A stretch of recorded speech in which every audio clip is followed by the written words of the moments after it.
I scowled back. Still, not a good feeling to know someone you used to love now hated you. I turned to Ben Iams, the only other unattached male on the tour. Sorry, I didn't see you there. That's okay, Ben said grudgingly. Peering at my name tag, he added, Carter. Ben was about 50 and traveling with his mother, Yvonne. I'd met them when we were checking in earlier that afternoon. According to his bio, Ben was a business systems analyst. He was tall, raw-boned, and gangly. Not bad-looking, but one of those guys who never quite grows into his frame. His hands and feet looked like they were swiped from another model kit. There were about 30 of us crowded into the small lounge. 20 of us were passengers on the tour. 20 strangers with nothing in common but our love for Vanessa Rayburn. And with 154 novels to her name, there was a lot to love. Even so, 10 days was a long time to spend with people you shared only one thing in common with. If Trevor and I were still together, it would have been different. No one was a bigger fan of Vanessa than Trevor, which was why I'd booked this tour for us nearly 2 years ago. How was I to know that by the time the tour rolled around, Trevor and I would be split up, with Trevor insisting I give my seat to his new significant other, Vance? Which, if I'd had any sense at all, I'd have done.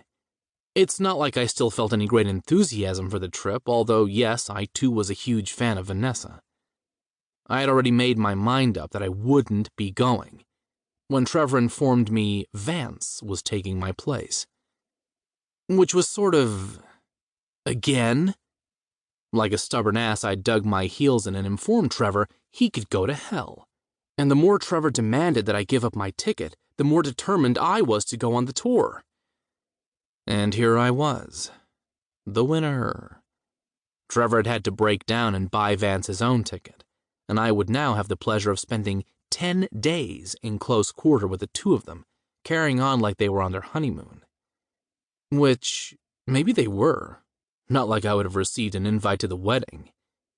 A woman with wiry, wavy gray hair and rugged features to match Ben's pointed at my name tag. Last name Matheson. You're a librarian and you live in Los Angeles. Guilty. Yvonne Iams. She paused, her expression expectant.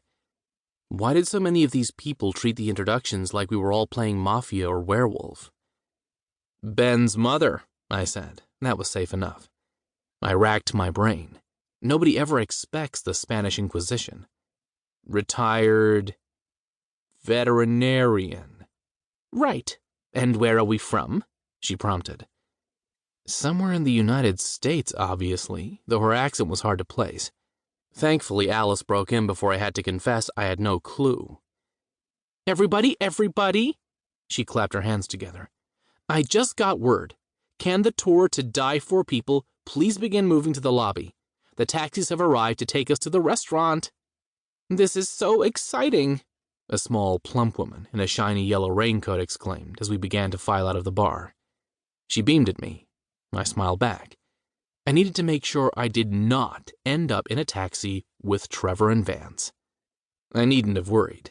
Trevor and Vance jumped into the first taxi, one of a train of old-fashioned black cabs, which departed in a cloud of exhaust into the rainy October night.